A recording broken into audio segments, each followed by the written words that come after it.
यदि आप अपने जीवन को बदलना चाहते हैं और चाहते हैं कि आपको कुछ ऐसे तरीके पता चलें जिससे आप अपने जीवन को बहुत अच्छे ढंग से जी सकें, तो ये संपूर्ण चाणक्य नीतियाँ आपके लिए बहुत महत्वपूर्ण हैं। चलिए इस चाणक्य नीति की शुरुआत करते हैं। आचार्य चाणक्य के जीवन की एक प्रारंभिक घटना से उनके चरित्र का बहुत सुंदर खुलासा होता है। एक बार अपने शिष्यों के साथ तक्षशिला से मगध की ओर आ रहे थे। मगध का राजा धनानंद उनसे द्वेष रखता था। वह एक बार भरी सभा में चाणक्य का अपमान कर चुका था। तभी से उन्होंने संकल्प लिया था कि वे मगध के सम्राट धनानंद को पद से नीचे उतार कर ही अपनी शिखा में गांठ बांधेंगे। इसके लिए अपने सर्वाधिक प्रिय शिष्य चंद्रगुप्त को तैयार कर रहे थे। मगध पहुंचने के लिए वह सीधे मार्ग से ना जाकर एक अन्य उबड़ खाबड़ मार्ग से अपना सफर तय कर रहे थे। उस मार्ग में कांटे बहुत थे। तभी उनके पैरों में एक कांटा चुभ गया। वे क्रोध से भर उठे। तत्काल उन्होंने अपने शिष्यों से कहा, उखाड़ फेंको इन नाखूनों को, एक विशेष नहीं रहना चाहिए। उन्होंने तब उन कांटों को ही नहीं उखाड़ा, उन वृक्षों में मही डाल दिया ताकि वो दोबारा ना उग सकें। इस प्रकार वे अपने शत्रु का समूल नाश करने में ही विश्वास करते थे। वे दूसरे के मार्ग पर चलने पर कभी विश्वास नहीं रखते थे। वे अपने द्वारा बनाए गए मार्ग पर चलने में विश्वास करते थे। आशा करता हूँ इन चाणक्य नीतियाँ सुनने के बाद अपने मार्ग खुद बनाएंगे। प्रथम अध्याय में श्री चाणक्य श्री विष्णु भगवान को नमन करते हुए समझाते हैं कि राजनीति में कभी कभी कुछ कर्म ऐसे दिखाई पड़ते हैं जिन्हें देखकर सोचना पड़ता है यह उचित हुआ या अनुचित। परंतु जिस अनैतिक कार्य से भी जन कल्याण होता हो अथवा धर्म का पक्ष प्रबल होता हो, उस अनैतिक कार्य को भी नीति संबंधी माना जाएगा।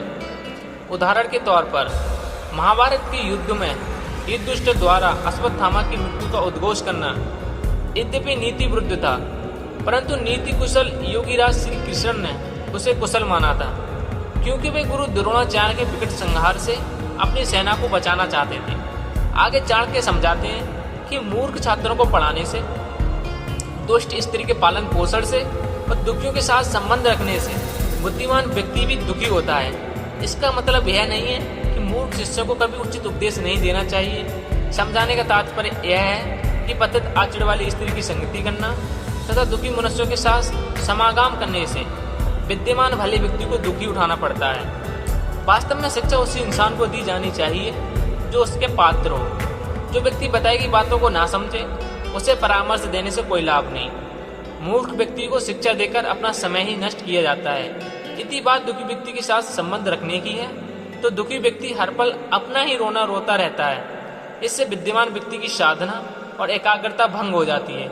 आगे श्री चाणक्य हमें समझाते हैं कि दुष्ट स्त्री और छल करने वाला मित्र, पलटकर तीखा जवाब देने वाला नौकर तथा जिस घर में सांप रहता हो उस घर में निवास करने वाले गृहस्वामी की मौत में संचय ना करें, वह निश्चित ही मृत्यु को प्राप्त होगा। घर में दुष्ट चरित्र वाली पत्नी हो तो उस पति का जीना ना जीना बराबर ही है। वह अपमान और लज्जा के बोझ से एक तो वैसे ही मृतक की समान है, ऊपर से उसे यह भी भय बना रहेगा कि यह स्त्री अपने स्वार्थ के लिए कहीं उसे विष न दे दे। दूसरा, अगर उस गृहस्वामी का मित्र भी दगाबाज हो, धोखा देने वाला हो, तो ऐसा मित्र आस्तीन का सांप होता है।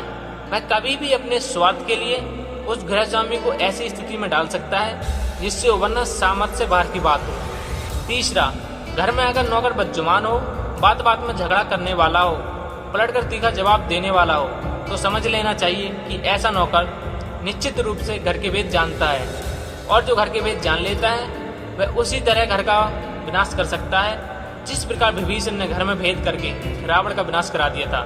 तभी मुहावरा भी बना कि घर का भेदी लंका ढाए।